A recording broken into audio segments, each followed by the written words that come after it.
Fala pessoal, beleza? Bem-vindos a mais um vídeo aqui no canal Símbolos de Futebol.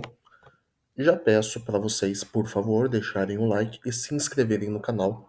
A sua ajuda importa, isso é muito importante para mim e para o canal, beleza? Conto com a sua ajuda. Bom, vamos lá.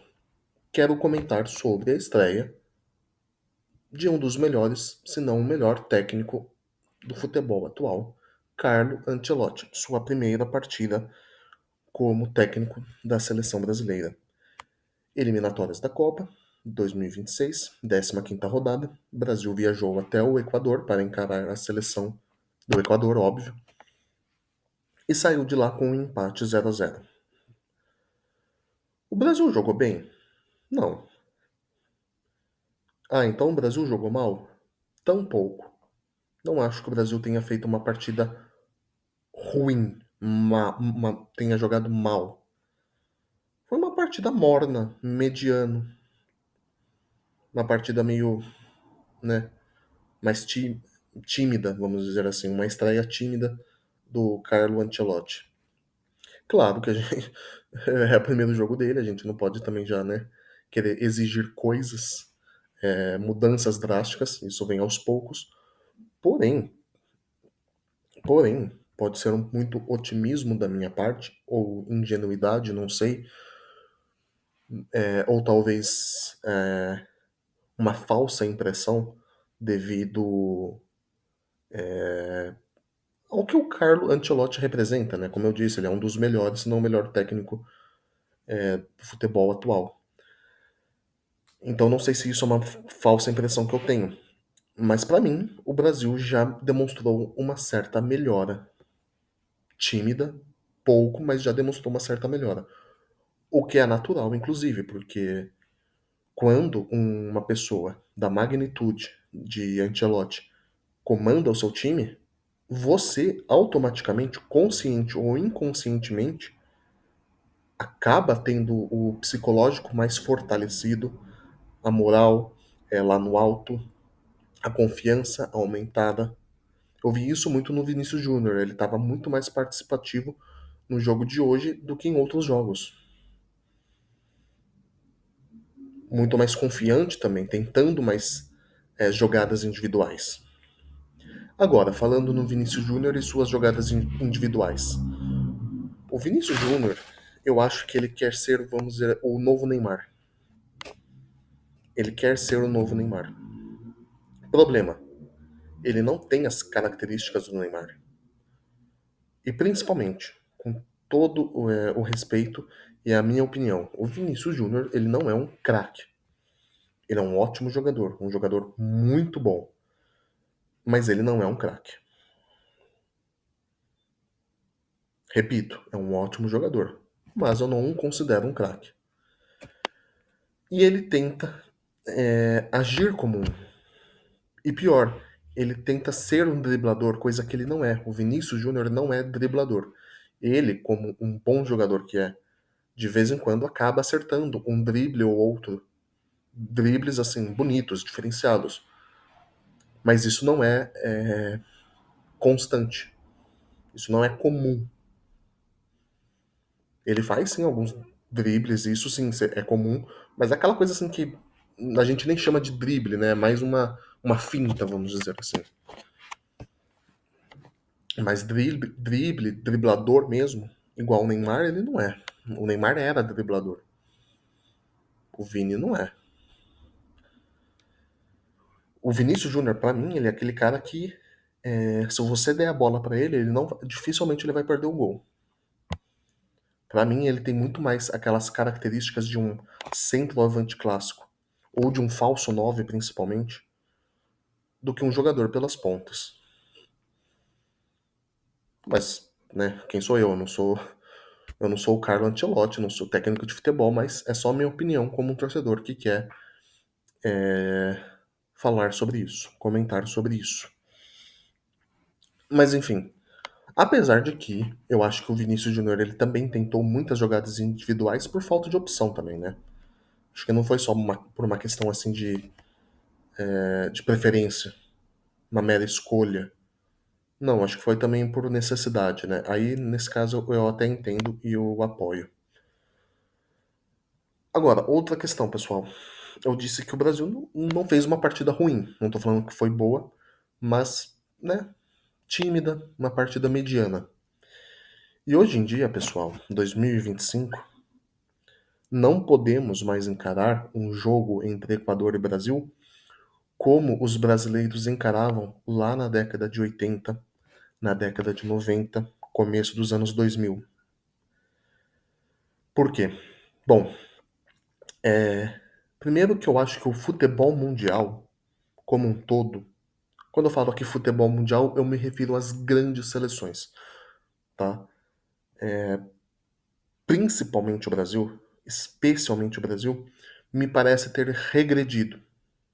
Parece que regrediram, no sentido de que estão revelando menos craques, menos jogadores, menos talentos.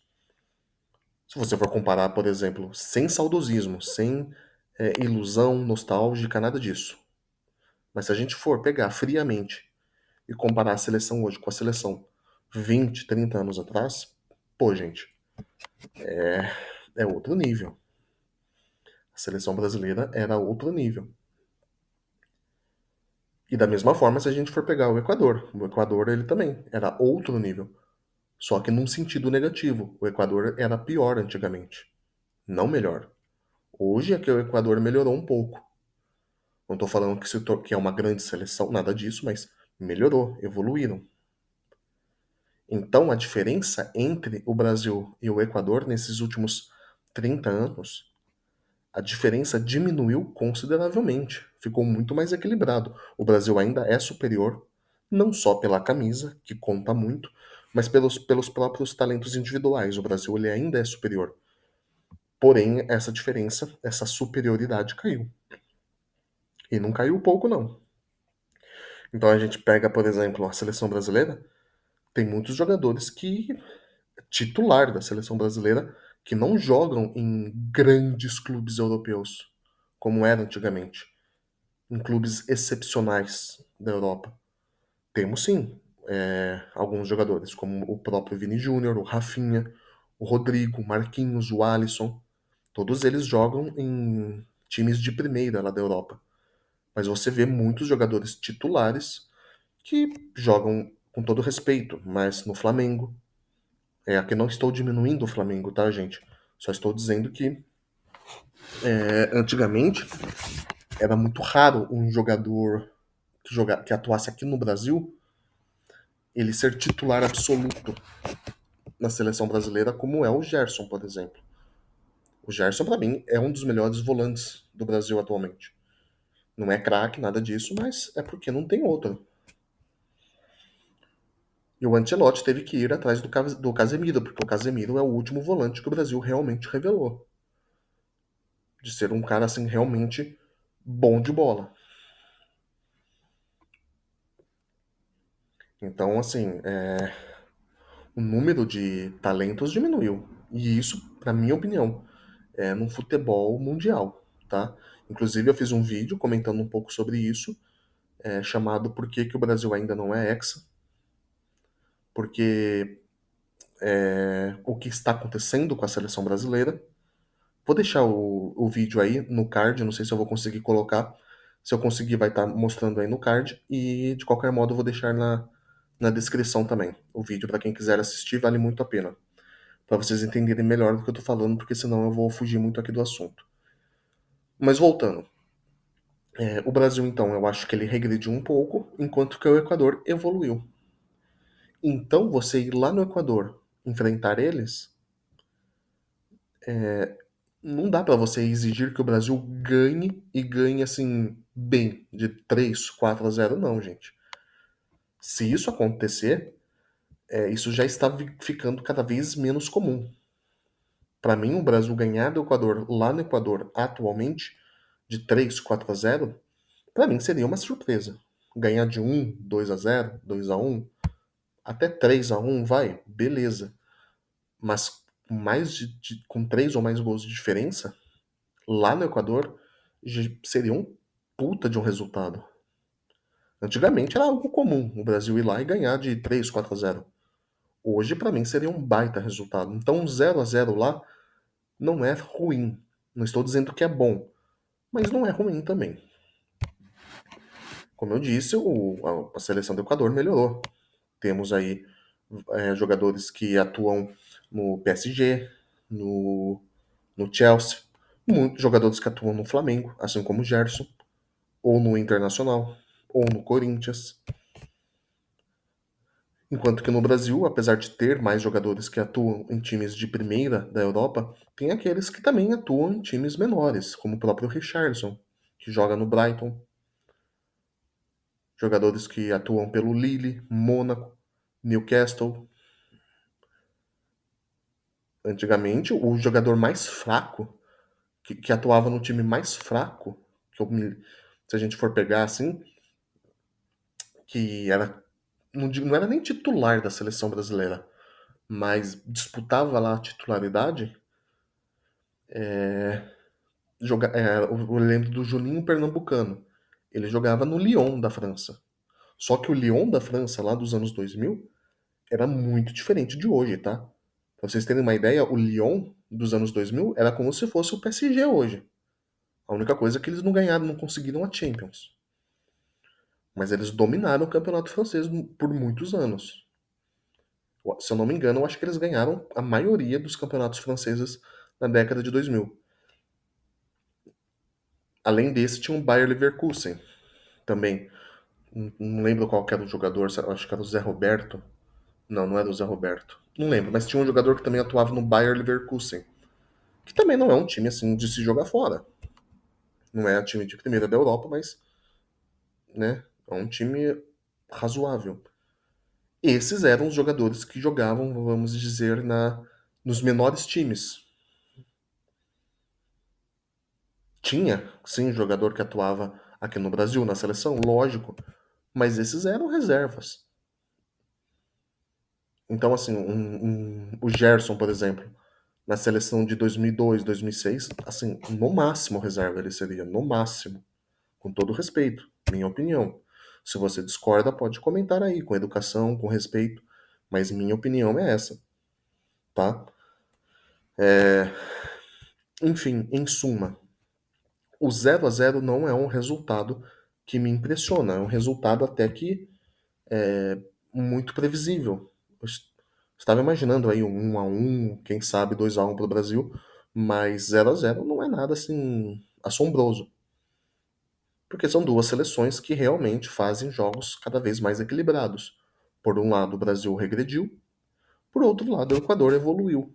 Então é natural que os jogos entre as duas seleções costumem ser cada vez mais equilibradas, com placares cada vez mais magros.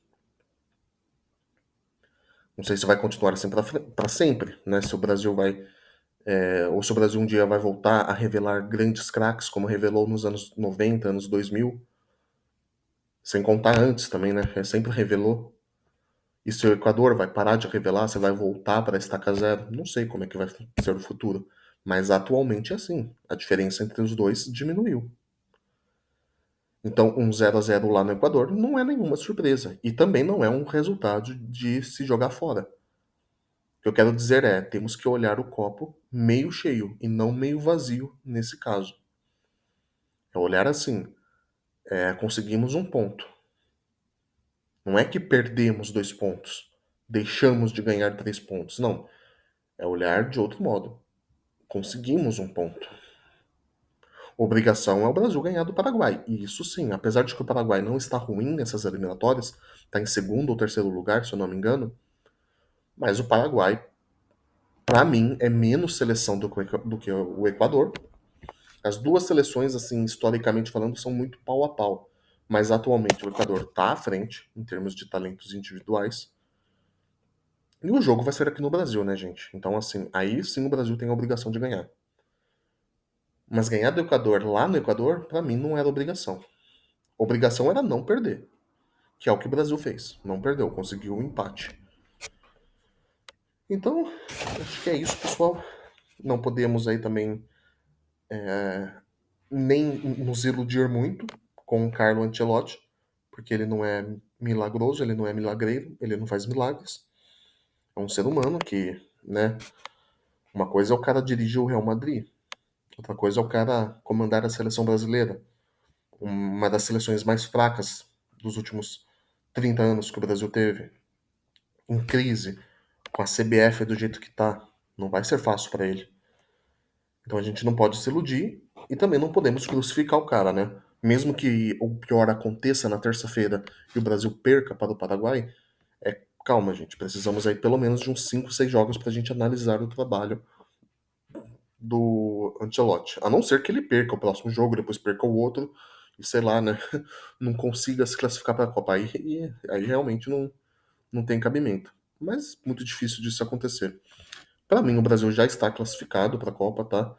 Tem chances ainda de ficar fora, mas tem mais 3 jogos aí para o Brasil. E para mim já está classificado, mas não quero zicar também, né? Enfim, pessoal, era isso que eu queria falar hoje. Fiquem todos com Deus, por favor. Não esqueçam do like e de se inscrever. É muito importante para mim. Valeu, falou, até o próximo vídeo. Até.